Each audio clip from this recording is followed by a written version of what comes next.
Hello friends, नमस्कार। देखिए, हमारे यूट्यूब चैनल A+IAS अकेडमी में आपका बहुत बहुत स्वागत है। आज भी हमारी पॉलिटिकल साइंस सब्जेक्ट की क्लास होगी और आज जो हमारा टॉपिक रहेगा बिल्कुल न्यू टॉपिक है। टॉपिक का नाम है हमारा संसद के शब्द, सत्रावसन एवं विघटन, आर्टिकल 85।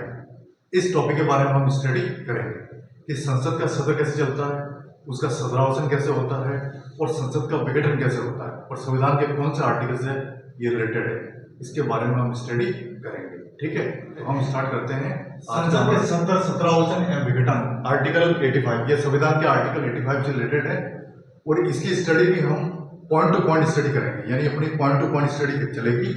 तो इसमें जो सबसे पहला पॉइंट है वो क्या है? आर्टिकल 85 के अकॉर्डिंग राष्ट्रपति को संसद के दोनों सदनों का सत्र बुलाने का अधिकार है। ठीक है, देखिए, राष्ट्रपति को संसद के दोनों सदनों का सत्र बुलाने का अधिकार है। एक सदन का सत्र नहीं होता, दोनों सदनों का होता है, लोकसभा और राज्यसभा। दोनों सदनों का सत्र बुलाने का अधिकार राष्ट्रपति को है और इसको इंग्लिश में कहते हैं टू सॉमन। ठीक है, सत्रावसन करने, टू प्रोरोगेशन तथा लोकसभा को विघटित करने, टू डिसॉल्व का अधिकार दिया गया। इसमें तीन चीज दी गई है, एक तो सत्र बुलाना, एक सत्रावसन करना और दूसरा है लोकसभा को विघटित करना। ये तीनों का अधिकार राष्ट्रपति को दिया गया है। ठीक है, क्लियर? अगला पॉइंट, राष्ट्रपति दोनों सदनों को इस प्रकार कहेगा कि एक सत्र की अंतिम बैठक तथा आगामी सत्र की प्रथम बैठक के प्रारंभ होने की तिथि के मध्य 6 माह या इससे अधिक अंतराल है। देखिए, राष्ट्रपति को यह पावर है कि वो संसद के सदन में ये कहेगा या सत्र में ये कहेगा कि जो प्रथम बैठक आरंभ होगी ना, अंतिम बैठक के बाद फिर उसकी प्रथम बैठक, दोनों अंतिम बैठक और प्रथम बैठक के बीच में 6 माह या इससे अधिक का अंतराल नहीं होना चाहिए, यानी 6 महीने या उससे अधिक का गैप नहीं होना चाहिए। ठीक है, अगली बात, अगला पॉइंट, इस प्रकार एक वर्ष में संसद के प्रत्येक सदन की कम से कम 2 बैठक होनी चाहिए और दोनों बैठकों के बीच 6 माह से अधिक का अंतर नहीं होना चाहिए। देखिए, एक वर्ष में संसद के अंदर प्रत्येक सदन की, यानी दोनों सदन की, लोकसभा और राज्यसभा की, कम से कम 2 बैठकें होनी चाहिए और दोनों बैठक के बीच में 6 माह या उससे अधिक का अंतर नहीं होना चाहिए। 6 माह या उससे अधिक का अंतर नहीं होना चाहिए, इससे पहले ये बैठक हो जानी चाहिए, यही नियम कहता है। ठीक है, अगला पॉइंट, संसद का स्थगन को इंग्लिश में कहते हैं एडजर्नमेंट, किसी बैठक का कार्य का निलंबन। देखिए, स्थगन का मतलब ये होता है कि कोई भी बैठक हो रही है उसको आप प्रोहिबिटेड कर दो, यानी उसको निलंबन कर दो, उसको निलंबन का अधिकार है, ये स्थगन है। ठीक है, अगला पॉइंट, संसद के दोनों सदनों का स्थगन उनके पीठासीन अधिकारी अध्यक्ष सभापति द्वारा किया जाता है। देखिए, दोनों सदनों का जो स्थगन है, लोकसभा और राज्यसभा का, उसका पीठासीन अधिकारी कौन होता है? या तो संसद का अध्यक्ष ही होता है, आजकल अध्यक्ष ही होता है, सभापति तो पहले होता था, आजकल अध्यक्ष ही होता है, या फिर सभापति होता है। ठीक है, उसके पास ये पावर है कि वो उसका दोनों सदनों का स्थगन कर सकता है। ठीक है, अगला पॉइंट, संसद का स्थगन किसी आवश्यक, ये पॉइंट बहुत इंपॉर्टेंट है, इसको आप अच्छी तरह से पढ़ें कि संसद का स्थगन किसी आवश्यक, सबसे पहली बात इसमें किसी आवश्यक, दूसरी बात या विशेष कारण से, अथवा तीसरी बात किसी सदस्य की मृत्यु पर शोक प्रकट करने के लिए, या चौथी बात गड़बड़ी न होने पर या सदन के भीतर कार्य संचालन में, पांचवी बात अव्यवस्था होने पर सदन के अध्यक्ष या सभापति द्वारा इसका किया जाता है स्थगन। देखिए, ये जो पॉइंट है सबसे नीचे वाला पॉइंट, इसमें स्थगन से रिलेटेड 5 बातें इसमें बताई गई है। सबसे पहले बात, किसी आवश्यक या विशेष कारण से, दूसरी बात किसी सदस्य की मृत्यु पर शोक प्रकट करने, तीसरी बात गणपूर्ति नहीं होने पर, गणपूर्ति यानी उसका मतलब रिपीट नहीं होने पर, और तीसरी बात इसमें सदन के भीतर जो कार्य संचालन होता है उसमें अव्यवस्था होने पर, कोई डिसअरेंजमेंट आपका हो गया तो उस समय संसद का जो स्थगन है उसका पावर अध्यक्ष या सभापति द्वारा किया जाता है। ठीक है, अगला पॉइंट क्या है? जब सदन को स्थगित करते समय आगामी बैठक की तिथि या समय को नहीं बताया जाता है तो इसे सदन का अनिश्चित काल के लिए स्थगन कहा जाता है। देखिए, ये सबसे इंपॉर्टेंट है कि अनिश्चित काल के लिए स्थगन किसे कहा जाता है? अनिश्चित काल के लिए स्थगन उससे कहेंगे जब सदन को स्थगित करते समय आगामी बैठक की तिथि या समय को नहीं बताया जाता तो उसे अनिश्चित काल का स्थगन कहा जाता है और इसे इंग्लिश में कहते हैं एडजर्न साइन डाई। एडजेंट डाई कहा जाता है। ठीक है, अगला पॉइंट, संसद लोकसभा से जुड़े महत्वपूर्ण कार्य। देखिए संसद से जुड़े हुए महत्वपूर्ण कार्य पढ़ेंगे, इसमें हम पढ़ेंगे लोकसभा से जुड़े हुए महत्वपूर्ण कार्य। ठीक है, तो उसमें क्या है, लैंड एक्ट सत्र का अर्थ। सबसे पहले हम पढ़ेंगे लैंड एक्ट सत्र का क्या अर्थ होता है।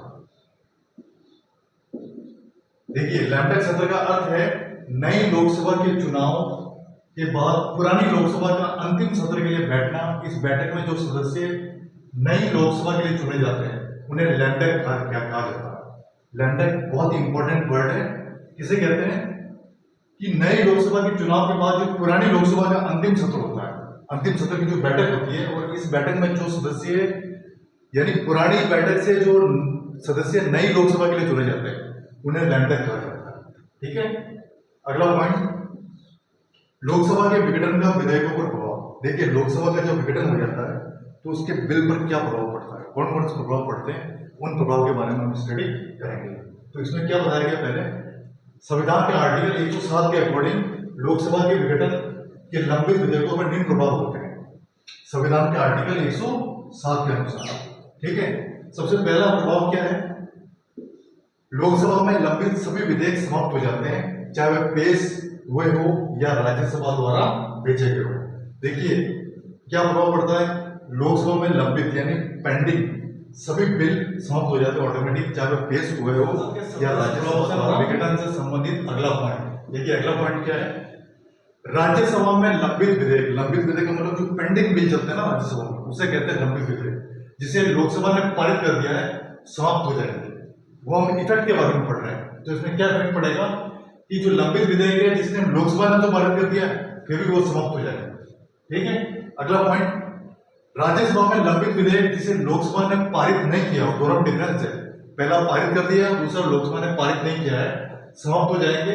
किंतु यदि उसे पारित करने के लिए राष्ट्रपति कौन सा आर्टिकल के तहत पारित करता है, आर्टिकल 108, दोनों सदनों का संयुक्त अधिवेशन बुलाने की अधिसूचना जारी कर दी गई है तो विधेयक समाप्त नहीं होगा। देखिए अगर दोनों सदनों यानी राज्यसभा और लोकसभा का संयुक्त अधिवेशन बुलाने की अगर अधिसूचना आपने जारी कर दी है तो आपका जो बिल है वो समाप्त नहीं होगा। ठीक है, ये सबसे इंपॉर्टेंट बात है। अब है अगला पॉइंट, यदि विधेयक दोनों सदनों में पास होकर राष्ट्रपति के पास सहमति के लिए भेजा गया हो तो उस पर लोकसभा के विघटन का कोई प्रभाव नहीं पड़ता। देखिए यदि कोई बिल ऐसा है जो दोनों सदनों में ऑलरेडी पास हो गया, फिर राष्ट्रपति की सहमति के लिए राष्ट्रपति के पास भेजा गया हो तो उस पर लोकसभा का अगर विघटन भी हो जाता है तो उस समय उस बिल पर उसका कोई प्रभाव नहीं पड़ता है। ठीक है, अगला पॉइंट, लोकसभा में लंबित अन्य सभी कार्य। देखिए लोकसभा में जो पेंडिंग दूसरे सभी कार्य हैं उसमें जो सबसे पहला कार्य प्रस्ताव है या फिर संकल्प है या संशोधन है या अनुदान है एवं अनुपूरक मांगे आदि समाप्त हो जाती है।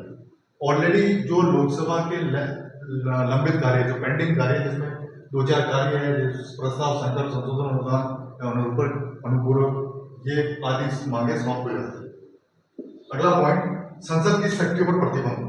अब संसद की कुछ पावर है, उन पर क्या रेस्ट्रिक्शन है, क्या प्रतिबंध है, उसके बारे में हम पढ़ेंगे। ठीक है, उसमें क्या प्रतिबंध है, देखिए भारतीय संसद देश की सर्वोच्च कानून निर्माण संस्था है। ये तो हम सभी जानते हैं कि हमारी संसद देश की सर्वोच्च कानून निर्माण संस्था है, यानी कानून का जो मैन रीढ़ की हड्डी कह सकते हैं, स्पाइनल कॉर्ड, वो हमारी संसद ही है। फिर भी वह ब्रिटिश संसद की तरह संप्रभु नहीं है। संप्रभु का मतलब है ब्रिटिश संसद की तरह समानता नहीं है। दोनों भारतीय संसद और ब्रिटिश संसद दोनों में समानता नहीं है, इसलिए इसको संप्रभु कहा गया है। इसकी शक्तियों पर प्रतिबंध निम्न प्रकार है। अब देखिए इसकी शक्तियों पर प्रतिबंध निम्न प्रकार है। इसमें सबसे पहला प्रतिबंध क्या है, संविधान के आर्टिकल 246 के अनुसार संसद राज्य सूची के विषयों पर कानून नहीं बना सकती। जो राज्य सूची के विषय होते हैं जो संविधान में शामिल है उन पर संसद कानून नहीं बना सकती।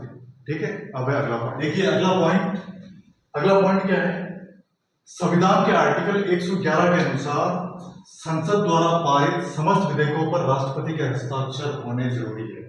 देखिए राष्ट्रपति के हस्ताक्षर होना जरूरी है, लेकिन यह संविधान के कौन से आर्टिकल से रिलेटेड है, आर्टिकल 111 के अनुसार जो समस्त विधेयक है उन पर राष्ट्रपति के सिग्नेचर होना मस्ट नेसेसरी है। ठीक है, अगला पॉइंट, संविधान के आर्टिकल 368 के अनुसार संविधान के संघीय स्वरूप से रिलेटेड कुछ आर्टिकल में संशोधन के लिए संसद की स्वीकृति के अतिरिक्त कम से कम आधे राज्यों के विधानमंडलों की स्वीकृति भी लेनी होती है। देखिए इसमें 368 के तहत क्या प्रावधान है, कम से कम आपको आधे राज्यों के विधानमंडलों की स्वीकृति लेने की जरूरत होती है। संसद के अतिरिक्त, संसद के सदनों के अतिरिक्त आधे राज्यों के विधानमंडल, यानी राज्यों में देखिए विधानमंडल भी होते हैं, सॉरी विधानसभा भी होती है, विधान परिषद भी होती है, तो उनकी परमिशन लेना जरूरी होता है।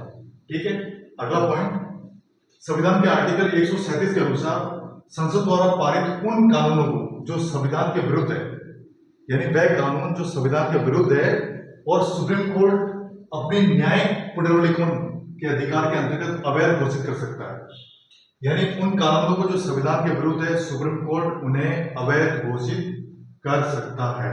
ठीक है, देखिए आज हमने संसद के 17 और विघटन आर्टिकल 85 से रिलेटेड कुछ पॉइंट्स की स्टडी की है। ये सारे पॉइंट लगभग कंप्लीट हो गए हैं और मैं आज की क्लास को यही समाप्त करता हूं।